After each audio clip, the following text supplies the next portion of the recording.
next speaker, Dr. Josh Mulvihill. Josh is the Executive Director of Church and Family Ministries at Renew a Nation. He served as a pastor for 20 years. He has a PhD in family ministry.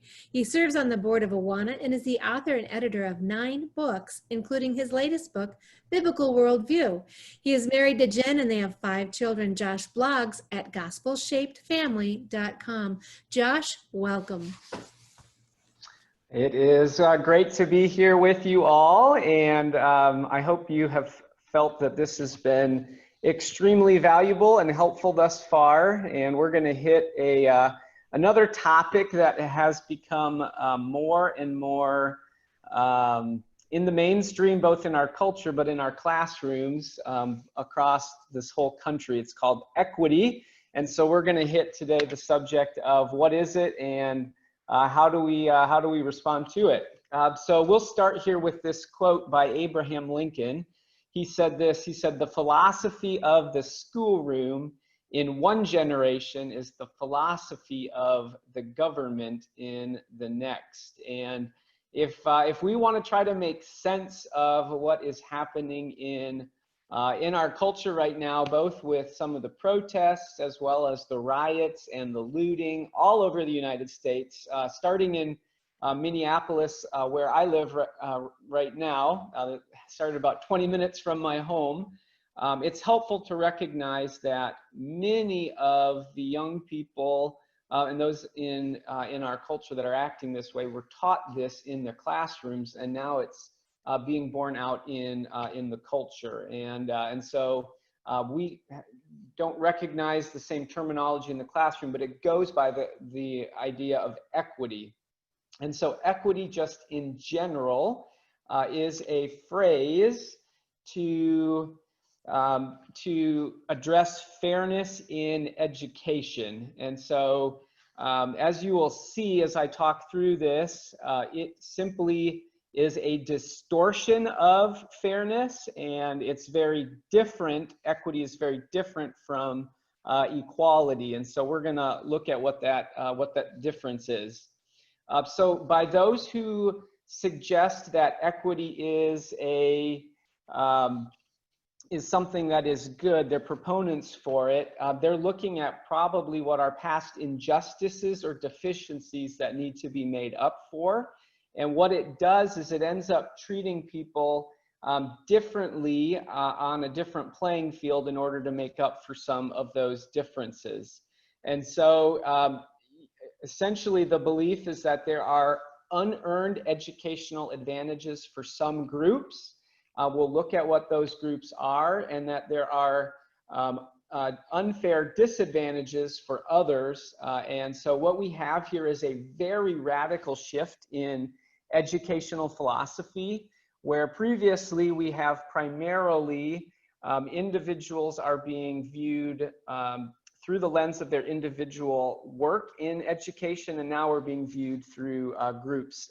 Abby, it looks like we're having a little fun here with our PowerPoint. Could you go back to the screen on the buzzwords? I haven't quite gotten there yet, but we'll get there. So everybody hang on for just a second. So educators, essentially what they do is they group students into groups, and these are based on either skin color, sexual identity, gender identity, physical ability, religion. They got the idea of oppressor and oppressed groups. And if you hear that and think, oh, that sounds a lot about what the kind of current conversation is like in our culture right now, you are right, because it has kind of fueled a lot of that.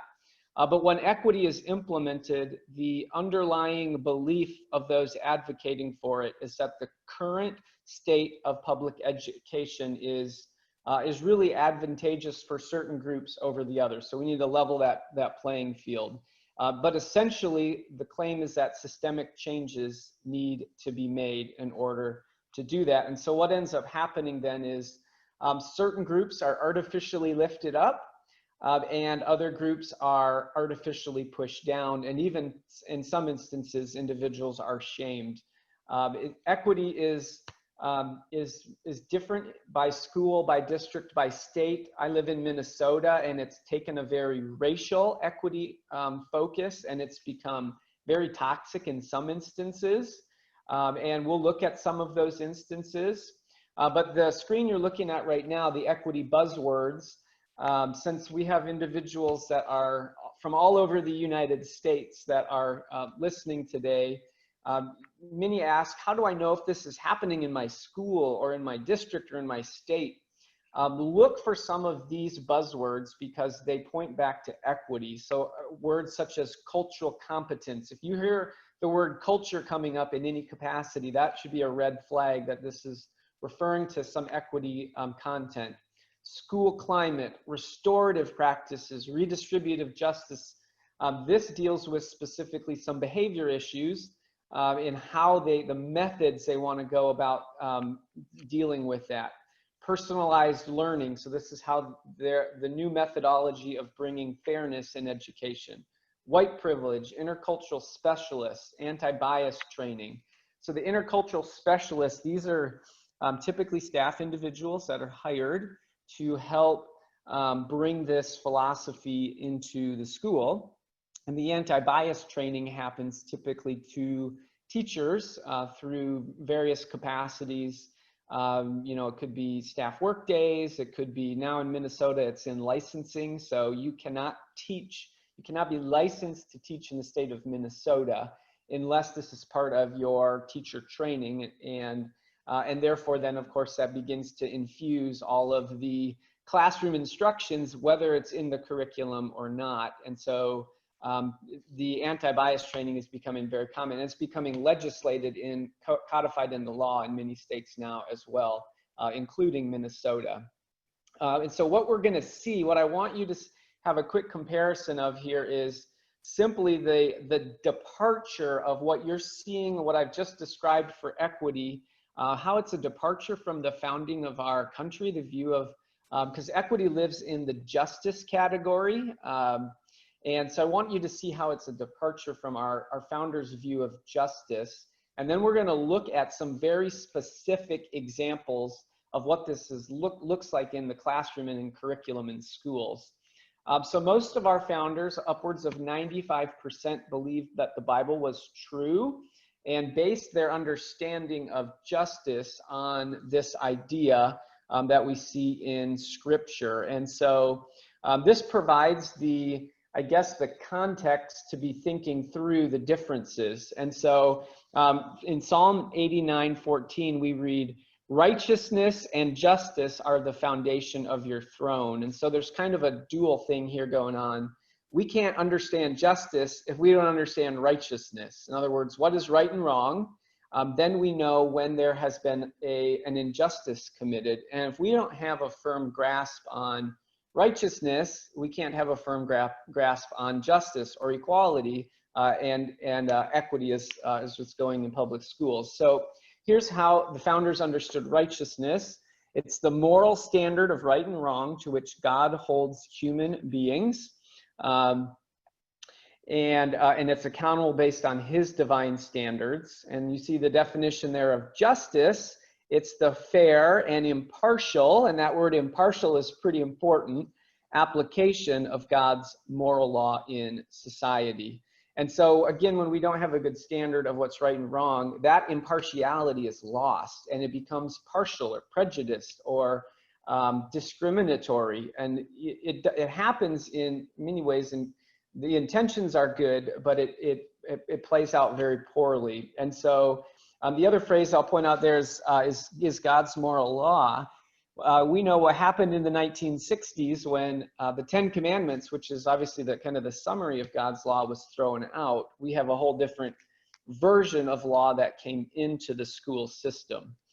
So if you want to go to the next slide, we have a picture here. I think this is a great summary of what justice looks like that our kids have been taught in the school system for a very long time. This is a statue or a picture of Lady Justice, and it reveals kind of the foundation of justice in our country. And I just want you to look at that picture for a moment because it tells us a couple things. Maybe hard to tell, but she has a blindfold on purpose, which is representative of the idea that she practices no bias, and she's not showing partiality then based on any external factors such as wealth or skin color or sexual identity, or whatever it is. There's no bias there. You see the scales that she's holding her arm out, and we have two scales there, and they're actually level, and that level is important. That means the way that we get to level is that her judgment is grounded in objective truth, so that there can be fairness, and we don't. The Bible talks about level scales rather than crooked scales, and of course nobody wants crooked scales. And the way we get to the level is, in the justice world, we have both sides of the story. You're not guilty, or you didn't commit a crime until all the evidence has been put forth. And that's kind of the idea of her arm out. It's extended, it's been weighed, there's been time. And then there's an uprightness, a straight standard that we can deal equally with all people. And then the last thing there, you see a sword in your hand, and you may think, what in the world does a sword have to do with justice? And it looks at the idea that there needs to be some authority to hold these standards in place. And it's if we don't have authority, then of course we get all kinds of chaos that happens. And in classrooms, we're seeing this now, that certain groups are not being held accountable for their behavior, for their actions. And of course, it creates a learning environment that is difficult to learn in. And I guess I'll point out one last one there. It may be hard to see, but you can see what she's standing on is the Bible.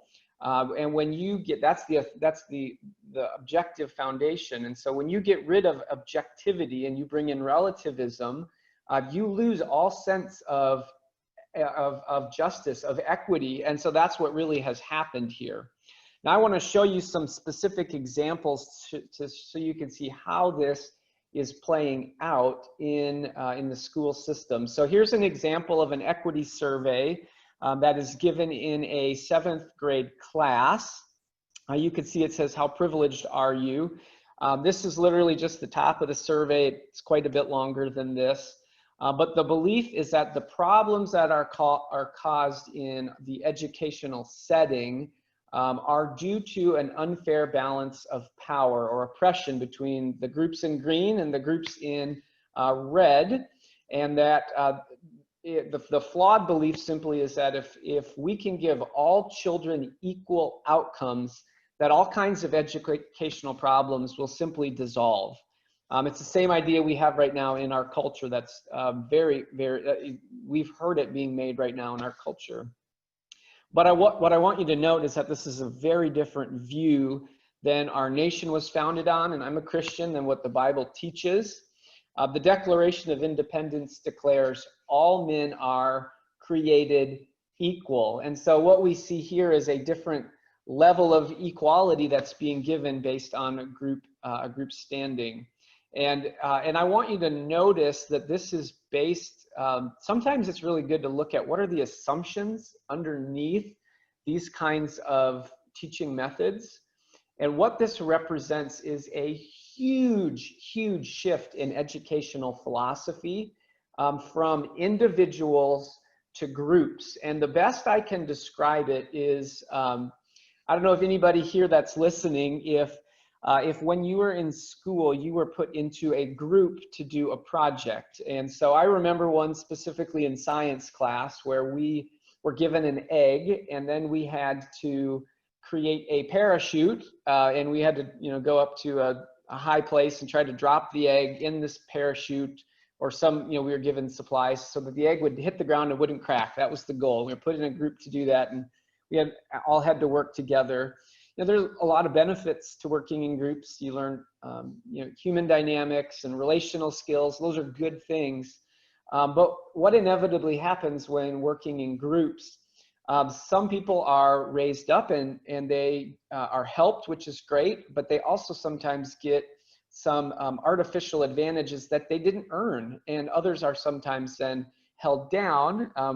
They don't receive the kinds of things that they did earn because they are held down by the group. That's a very simplistic example, but when we have an entire educational philosophy that begins to think and operate and act in this way, it begins to play out these kinds of things in a less than positive way. I'm going to read you here. A friend of mine just sent me, in Minnesota, they're putting this into law, and I want you just to see some examples of what this means for education. So here's examples of structural changes that would implement these kinds of ideas. And so it says, for example, in disparate referrals and suspensions. So in other words, we begin to see individuals in the behavior category in groups. And so if there are certain groups that have higher behavior problems, sometimes African Americans rather than whites have more suspensions. Therefore, we have to lower the number of suspensions for African Americans. And so you can imagine if there are children that aren't held accountable for their actions, the kind of chaos that this creates. Or here's another example. It says inequitable access to advanced coursework. So what this means then, if there are more Asians who are, you can see how privileged are you as Asians here. They're a privileged group. So if there are more Asians in advanced honors classes and things, we need to lower the number of those privileged individuals, and get more people of color in that. So you might then have a child, a student that gets put into an honors class that their skill level didn't earn that, and then you have a child that should be in that because they have achieved that ability due to their hard work, that gets put in a lower level class. You have overrepresentation in lower level coursework, so it's just the exact opposite of what I said. Inequitable participation in co-curricular activities. So here you have in athletics or the arts, you might, as a coach, you might have, if we're just looking at the race example, you would have then a coach that would say, you know, we have to make sure there's diversity in those who are playing. So it doesn't come down to necessarily who's the best player, we're going to put them on the court. It's now, it becomes a group component. So you could see, we could keep going with these examples. What the examples I just read you are some that are being considered as law right now in the state of Minnesota that would be implemented across all schools. And this is happening, of course, across the country in different capacities. And that's the idea of equity. And of course, we look at that and go, that's not equality. That's quite different. So you can go to the next slide, Abby. This is an outlined plan from a consultant hired to do an audit of schools to determine how much Christian and white privilege was present in the schools. And this again then becomes prejudice, discriminatory against certain groups that have been determined as more advantaged. So we're gonna artificially disadvantage some, and then we are going to artificially lift others up. And so this happened actually in my district that I live in, so that's why I know this example.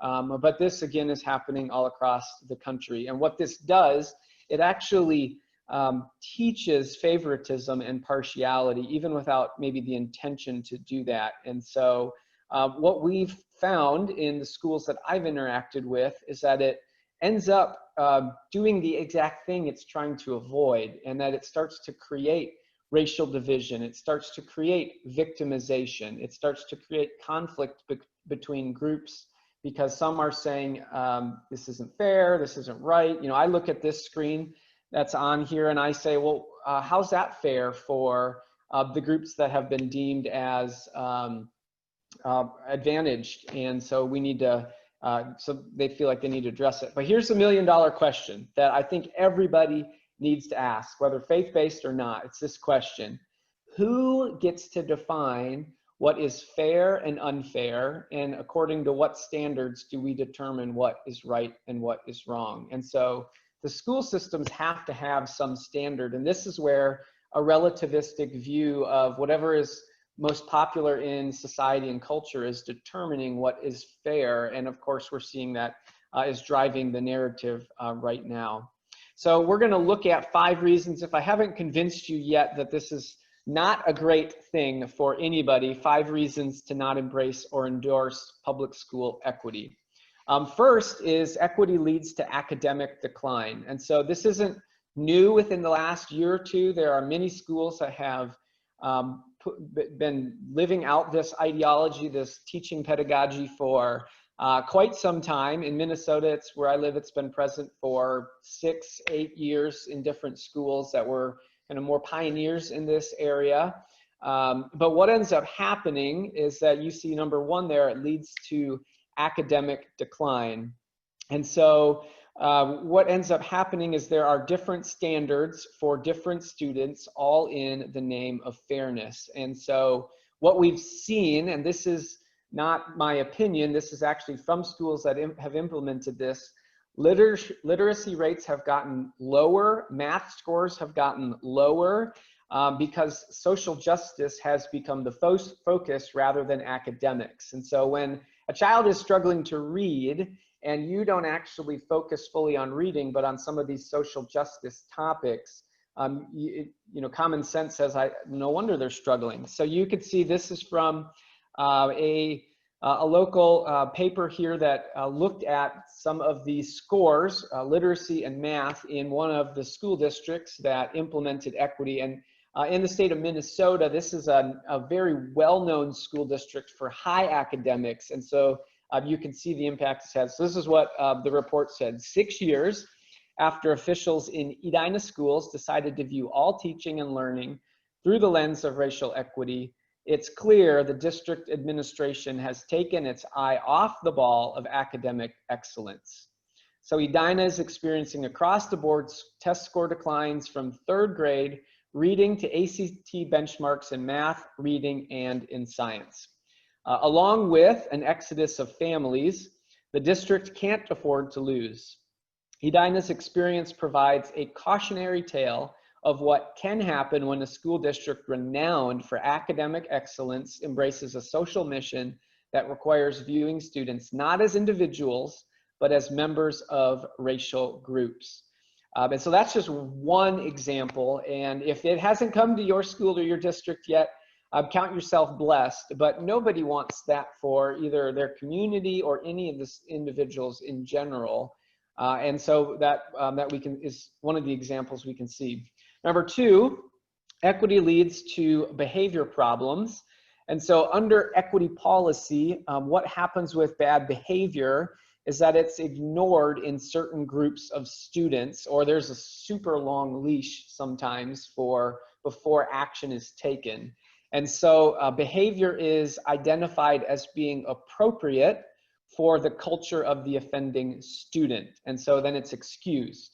So the approach used is called restorative justice. It's one of the phrases which shifts the focus from correction to learning. And often there'll be listening sections where a member of the privileged group will have to listen to a member of the less privileged group. And what needs to be corrected is the thinking rather than the action. And if the thinking is correction, the action wouldn't occur, which of course we know isn't real life. It's like saying if our traffic violations would go away if we just had positive rewards and we ignored the negative. That's just not real life. I'd love that, but it's not real life.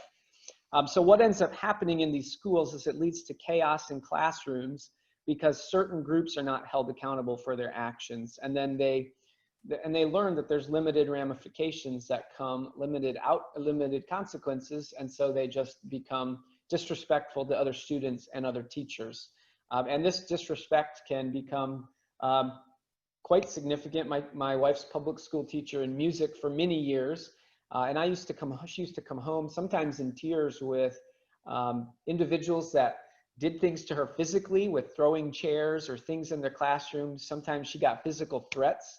And she would sometimes request help from administrators, and things would not be, their action wouldn't be taken, and it created a difficult environment, teaching environment for the teacher and learning environment for the students. And so for those on the receiving end of students, they end up sometimes lashing out in anger or in revenge because action hasn't been taken among other students. And so injustice occurs. But sometimes it's by those on the receiving end. And so essentially what we have here is that the law is not applied equally to the same students. Different standards for different students. That is equity in a nutshell, in behavior as well. And so I want you to see, you're going to watch a video here of a teacher. His name's Aaron Benner, and he was on the receiving end of some of these behavior problems, and the school didn't support him. I just want you to hear what kind of environment this created in the school where he was teaching and the kinds of things it leads to. Schools. Aaron Benner claimed he was retaliated against after criticizing the district for not disciplining African-American students the same as other students. And Jay Coles is here now. And Jay, you spoke with Benner yourself. Yeah, but you know, his lawsuit might be done, but he's not done talking just yet. Aaron Benner tells me he still believes the school district's racial equity plan hurts minority students, especially, he says, African Americans. This is Aaron Benner's position right now on racial equity plans in public schools. As a black man, you have to be able to deal with this. Racism and how to deal with it and making excuses are not going to help. And I believe that if we continue with these racial equity policies according to the St. Paul Public Schools, you are crippling black children because they're going to be unemployed and unemployable in the future. And we're all going to suffer. Benner says the district retaliated against him after these statements to the school board 5 years ago. And I'm here again because I believe we are crippling our black children by not holding them to the same expectations as the other students. Cussing out your teacher is not black culture. Refusing to do work is not black culture. Not following directions is not black culture. Hitting other students is not black culture. And assaulting your teacher is not black culture. In the 2014 school year, the district adopted a racial equity plan that would, quote, decrease the number of suspensions of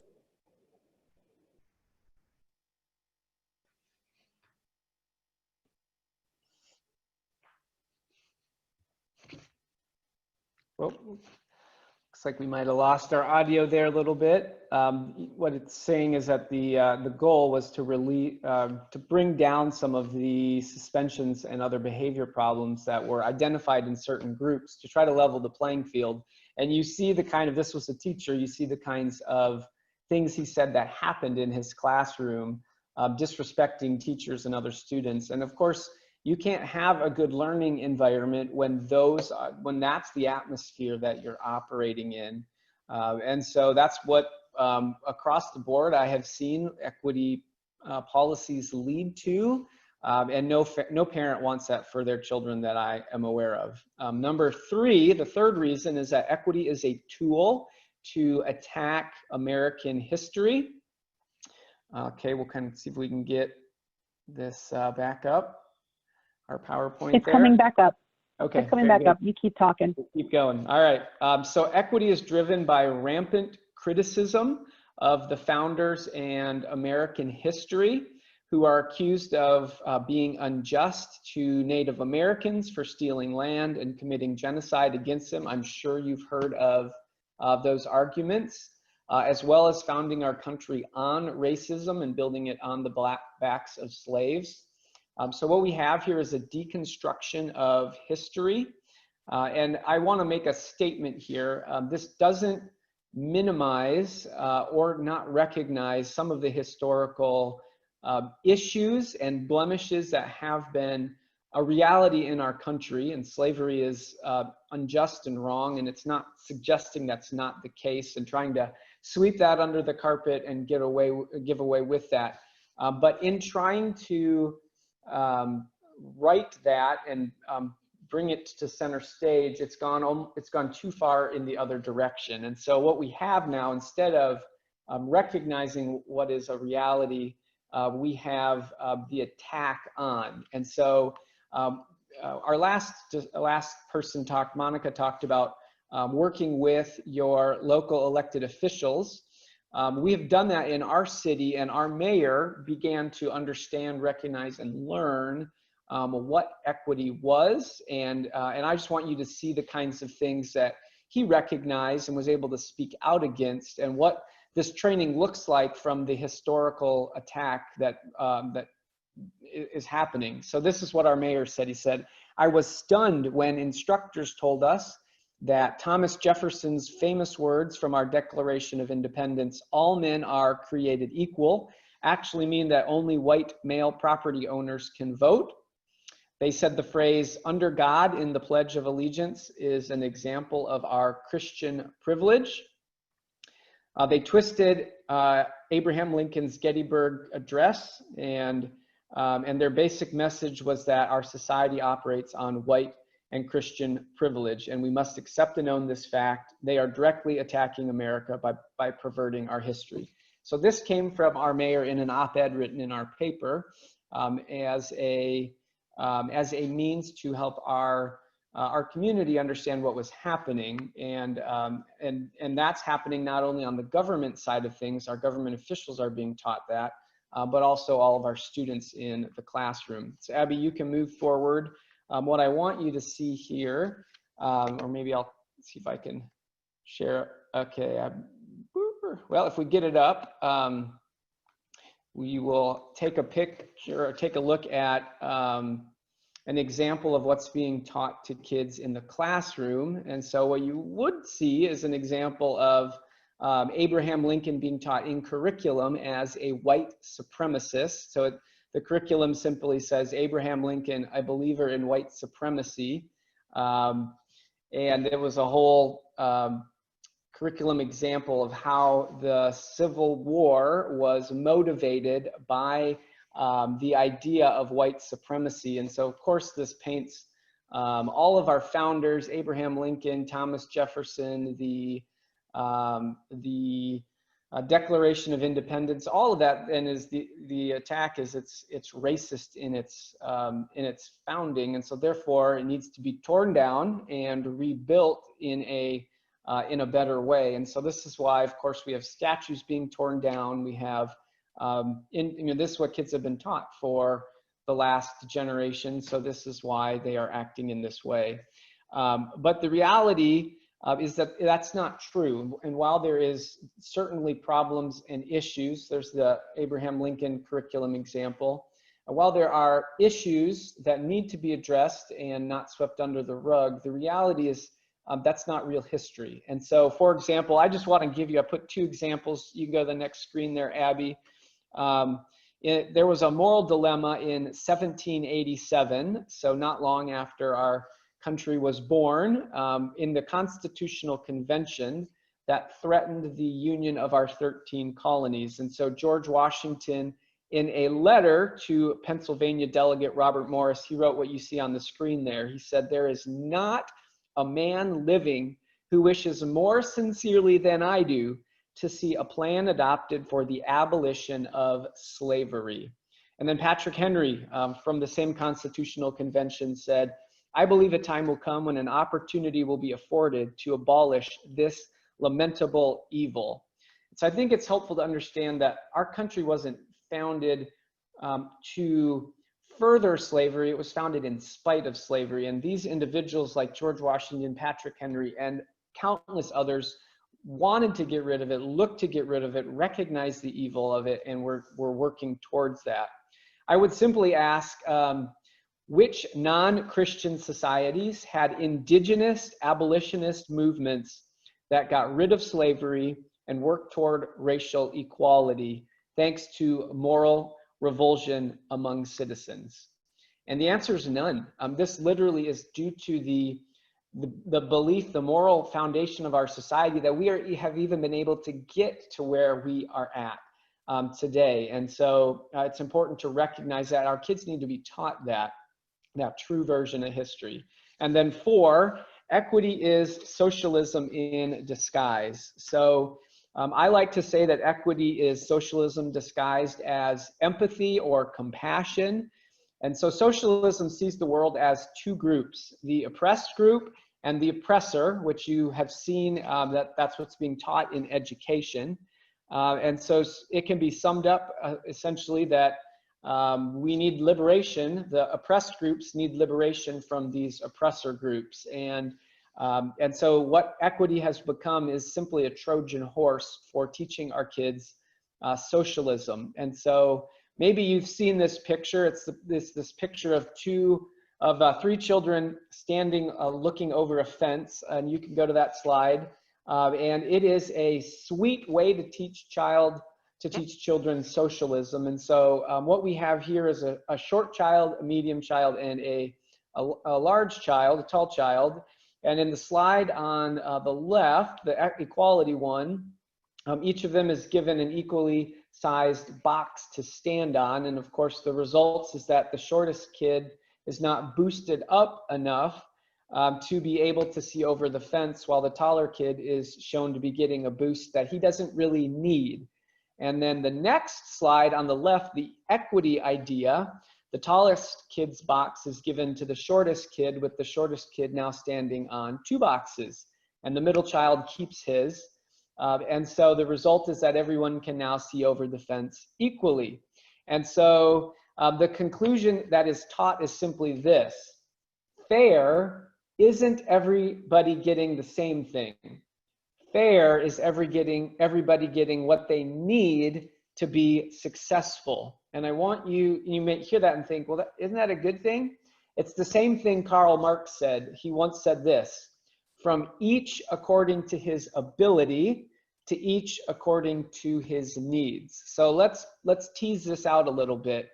I think this is a great way to teach kids socialism, because how could anyone disagree with letting a little child see over a fence? It's something that tugs at all of our hearts. Like, there's a need here, let's meet that need. But in this, children are not taught to worry about who takes the box from the larger child. Children are not taught to ask who paid for the boxes. Children are not taught to question individual choice in the matter. And children are not taught to brainstorm ways for the shorter child to figure out a way around the problem on his own, or for us to freely help that child. And then children are not taught the consequence of the tallest child electing to not give up the box. And so these kids are being taught to swallow socialistic teaching without thought or without question. And so right now, if there's been many studies that have done that find that at least, and this is on the low end that I've seen, at least a third of millennials approve of socialism. And one poll found that as many as 70% would vote for a socialist, which is shocking when you think about that number. But why? The question is simply why? And it's because they've been taught these kinds of concepts in school. And so that's critical to understand. So if you are wondering, I don't agree with this. I don't agree with this concept. And so what we have then is this socialistic concept simply applied to education, educational equity. And then the last reason we don't want to endorse or approve this is that equity is based on a secular view of morality. And so there has to be a standard for right and wrong. And so I guess the other question I'd ask is, how do schools determine what's oppressive? And if there's no foundation for morality, how do we determine and classify actions as either good or evil? And so in this case, it's important to recognize that evil, or in my view of the world, in Christianity, what we call as sin, it's been redefined as, instead of rebellion against God, as oppression against human beings. And so what is evil is done this way rather than this way. And so when we remove the 10 Commandments, we have no objective standard. So I want to show you then, this is an example of what is taught in curriculum. This came in math class. This was a math problem that children were given to determine how much reparations that white landowners are to owe African-American slave descendants. And so maybe it's a little hard to see that if it's blurry, but essentially they were given a word problem, and then they were given, they had to calculate how much to determine how much is owed. And of course it was in the millions of dollars that kids were to be owed. And a lot of parents think, you know, my math class, my kid's math class, what could possibly go wrong with that? Well, here's an example of, this is a morality that is taught in math. And so children, reparations is essentially it's a form of repentance that is being done from human to human rather than on a horizontal scale. And so Equity is, I think of it as a moral revolution, and it demands complete conformity.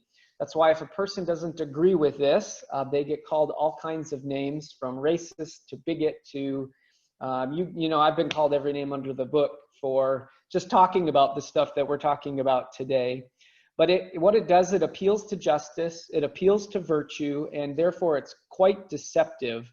But what it does is it embraces and glorifies immoral means to achieve what it claims is a moral end. And it uses familiar moral language that most of us would get on board with and be in support of, but it hollows them out to make them refer to something completely different. And it is spreading all over the country right now. And so I want to encourage you to pay attention to it. So the simple question is, how should we respond to this? I have a couple suggestions for you, because we've been pushing back against this in Minnesota now for quite some time. First, the simple one is practice the golden rule. The solution for hatred, partiality, favoritism, which is what I understand the root of racism to be, hatred, partiality, favoritism, we see that in the biblical principles. And so revisionist efforts to build the case for reparations or to artificially level the playing field isn't the answer. And God actually gave us the answer, and it simply is to forgive those who treat us unjustly, unfairly. It's to love our neighbor. And when we love our neighbor as ourselves, when we don't think that we're any better than anybody for any reason, whether that's external or internal, we have this built-in motive to love others. It's amazing what happens in good areas. And so then number two, we want to teach children the truth about justice. And so I have 5 kids. All 5 of my kids, they desire justice. They're highly concerned about fairness, not only from the size of the piece of pie that they eat to the way they are treated by one another. And so we need to be committed to justice. This doesn't mean we don't do anything, but our method, our means to achieve that is different from what we're seeing here as suggested by the public school system. And so I think a great understanding of how to get a framework for that. There's a video I'll encourage you to find. It's on YouTube. It's called "Critical Theory is Biblical." Equity is based in this idea of critical theory. It lays out this concept really in the most concise manner that I've heard in about 5 minutes. And this idea of justice has to be based on a standard of right and wrong. So if you want to teach your kids true justice, teach them first to understand right and wrong. The 10 Commandments has historically been taught to kids, those basic kinds of things, and then we can then interact with people, treat people as they should be taught based on the dignity and the value that they were created equal in God's sight. And then number third is the idea that teach children true American history. In socialistic countries, Stalin, for example, stated that there was 3 things that would cause America to fall: attack its patriotism, attack its morality, attack its spirituality. And we're seeing that happen in lots of different ways, but equity does that on all fronts. And so one of the things that we can do truly is to build the patriotism of our children. It's just a sad reality to say, but right now, if you have kids in the public schools, I think you need to assume that American history is being distorted in some way, shape, or form to make America and its founders look bad. And so I'm going to encourage you, parents, to read the curriculum, pay attention to surveys that kids are given. That's one way that the equity is coming in. Pay attention to the videos, the classroom assignments, the books that kids are checking out from the library, and teach true American history at your home. If your kids are going to be in the public school system, you essentially may need to unteach and reteach true history so your kids are not believing the kinds of things that are being taught in the school system. So get good books, get some good documentaries. We just actually watched America, Imagine a World Without Her by Dinesh D'Souza. It's an hour long or so. You can get it on Amazon and other outlets. That was really helpful. I found groups like the Providence Foundation, Wall Builders are good. We've gotten some biographies that we read with our kids about individuals and how they shaped America, and it presents them in true a realistic fashion. And it doesn't hide warts. It doesn't mean that there weren't some problems that these individuals had, but it also presents some of the wonderful things that they've done. 4, got 2 things left and we're done. Number 4 is transform local schools. So it is time for us to act. The need of the hour right now, I believe, is courage. So I'm going to encourage you to stand up and speak up, to be vocal, and to act local. So have conversations with parents that you know, help them understand what this is. Talk to local elected officials. There are many on both sides of the aisles that are supporting this, not understanding the ramifications of equity and what that will do to our children, our communities, and our countries. And then speak with the school board, meet with them one-on-one, and help them to see alternatives and to understand what's being done. And then last, at some point maybe decide we need to remove my child from a certain public school and look at a different option, whether it's charter school, Christian school, homeschool. So I think in some settings it's gotten so bad with the comprehensive sex ed, with the gender ideologies, with these kinds of equity, with a secular morality that's taught, that people with certain faith-based value systems may say, enough is enough, and I'm going to take this into my own hands. Renew Nation, the organization that I'm working with, it has just launched a online Christian academy called Illuminate, ILUMED.org. You can see that on the screen. Some research has found that as many as 500,000, upwards of 5 million, may begin to transition out of the public school system this next fall. And if that's you, I want to encourage you to check that out. Less than $3,000 a year. We offer all classes, all infused with a biblical integration and very academically rigorous. And we have a child-centered approach. So if your child has some unique needs, but there are lots of great options out there. Ours is just one. And then the last thing here is some resources for those that are trying to think through and understand a philosophy of education, understand some things that are at play in the educational world. We have a resource kit that you might be interested in. It's available at renewnation.org. It's kind of hard to read some of the words, so I'll read them quick for you. The book that I wrote called Biblical Worldview gives a framework to viewing the world through God's lens, through Scripture. Kingdom Education is a biblical philosophy of education. Biblical Guidance to Make a Wise School Decision gives you some criteria. We also offer education coaching. So if you're thinking, we have individuals, you could call up for half an hour and talk through whatever you think is important.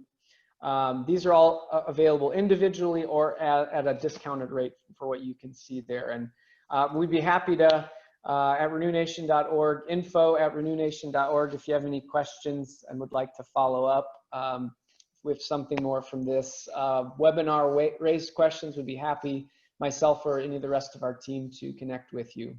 So Tamara, I think that's about it. That's what I have for now, and happy to take questions if there is still time for that. Thank you, Josh, for all of our attendees out there. Thank you. This is Josh Mulvihill, Mulvihill. You can find him at renewnation.org. Great resources. Josh, we do have a couple of questions.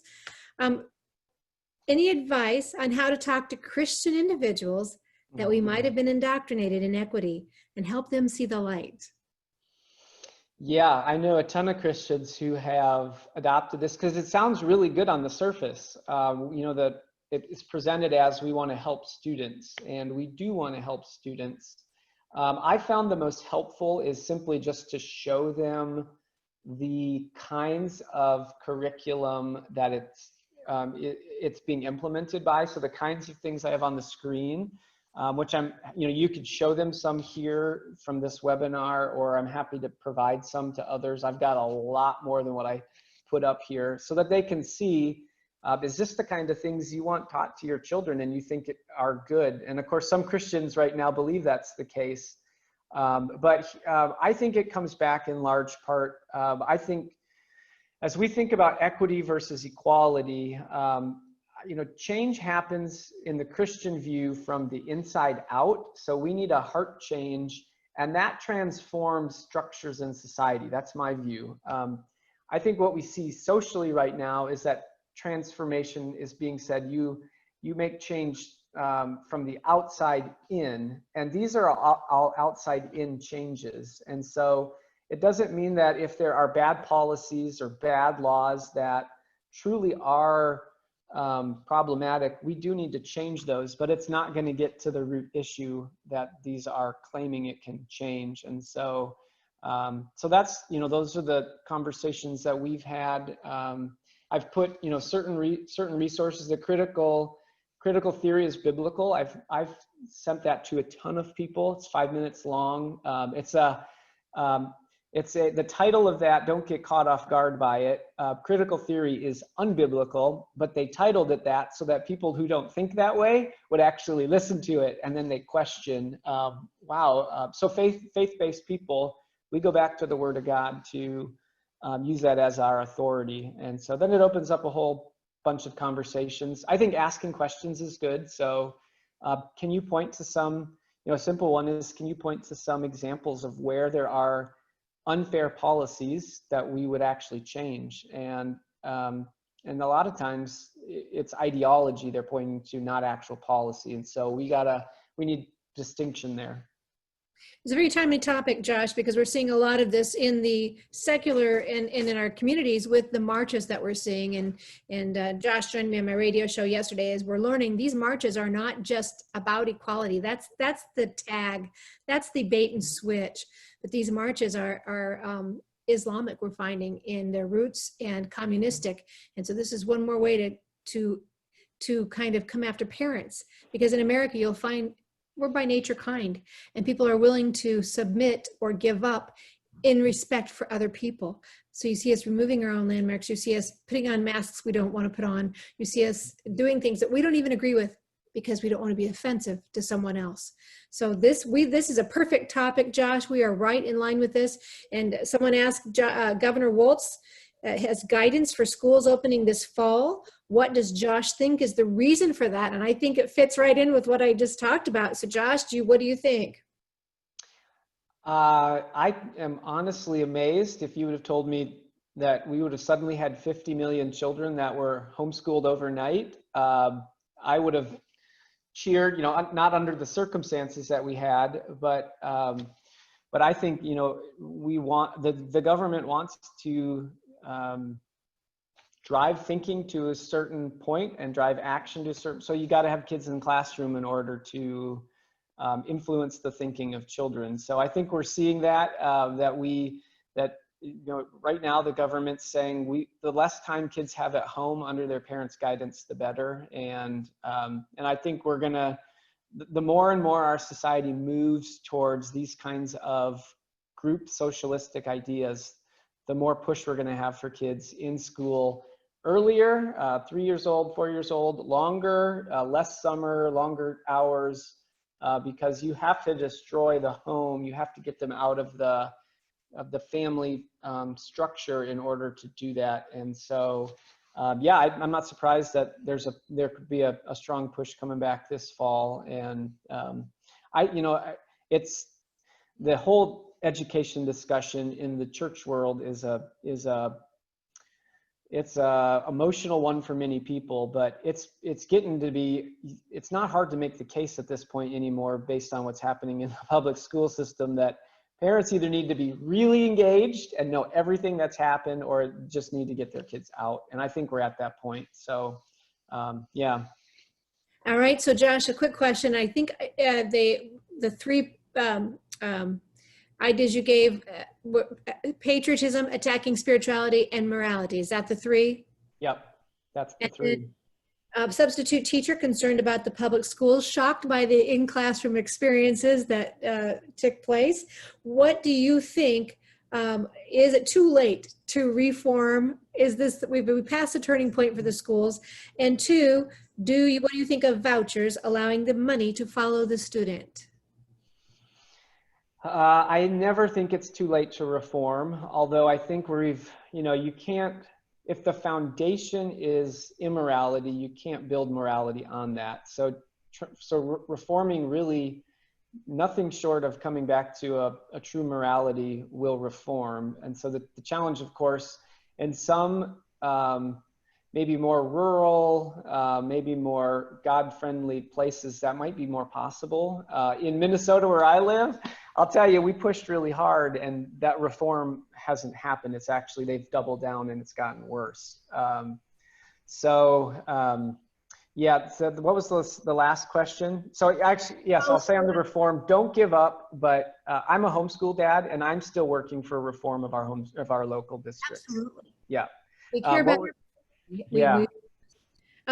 does the money, what do you think of vouchers allowing the money to follow the student? Yeah, it was funny because I had a conversation with a friend of ours who said, man, some of the inner city schools, it's unfair. They don't have as high property taxes, so they don't have as much money. One of the most fair things to do would be what you just said. You do vouchers or some other thing, and you attach it to the student, and that money can follow. The challenge with vouchers is that if the government can still pull strings. We've got foundational grants that then I want the government out of that altogether, ideally. So vouchers is a much better option. I think there's an even better solution where a few other states that we work with Virginia a lot, where we have a foundation that people can give from their taxes. It's called the tax credit program. And that can then go, as a foundation can direct that to students. So in the state of Virginia, for example, we gave away, I believe it was close to $2 million last year, and put 600 kids in Christian schools based on tax credits. And the government doesn't have a say in that. So whether it's vouchers or tax credits, yes, as a dad, I homeschool 5 kids. We're also paying, so we're paying twice for education, because we're paying our property taxes for our local schools plus our own. I'd love that money back to invest in our kids. I'm happy to support the community, but yes, so I think those are options, and we've pushed for those and fight for those. But I think we got close once in Minnesota. It didn't pass in our blue state, but push for it in your state if you can. All right, and we're pressing on time here. One more question we'll squeeze in. Classical education or classical Christian education, can you briefly explain what that is? Yeah, it tries to look at the best, the classics throughout history, and bring those to the training. So our best books, our best literature utilizes a certain thinking of rhetoric and the logic, and often learning Latin, and because that helps a young person think and analyze, and to learn the foundation of society. Classic schools are fantastic. Classical Conversations is a great homeschool group across the country. Most areas have some classical Christian schools. They've grown. There's some charter schools that are even classical in nature. And so we do a lot of classical with our kids because we value the best. This is kind of the summation of the best thinking and the best way to think throughout the course of history. And so we want, I like to say that having a bad book is a thief of your time, because there's better ones out there, and classical has kind of brought some of the best to the surface. Josh, thank you so very much. Josh is with Renew a Nation, and that's org, right, Josh? RenewANation.org. And so, folks, for all of the speakers you've heard today, so far you've heard Dr. Robin Patterson, the Executive Director of Pornography is Not Education, Michelle Lentz, who's one of the co-founders and president of Child Protection League, Monica Klein talking about comprehensive sex ed, a former Planned Parenthood staff member trainer, and Josh Mulvihill talking about the underpinnings of where we're coming at with some of this. It's so easy to understand when you see all the underpinning and how the connection in the weaving comes into this. Monica made a point about how we sometimes limit our kids. We think that we may have had a sexual experience, so therefore we don't have any right to talk to our kids about goals for them and purity. And I want to come back to that, because even here with what Josh is talking about, don't limit your kids by your own experience. Be careful not to pass on a curse, if you will. If you've made a mistake, it doesn't mean your kids have to repeat it. And if you had limitations, it doesn't mean they do. Offer them and ask God to come in. He's going to give you the sources, the resources, and bless what he gave the kids. He gave you the kids. He created kids, and he gave those kids to you to raise, and he's going to help you in how you do that when you ask. The Bible says if we ask for wisdom, he'll be sure to give it.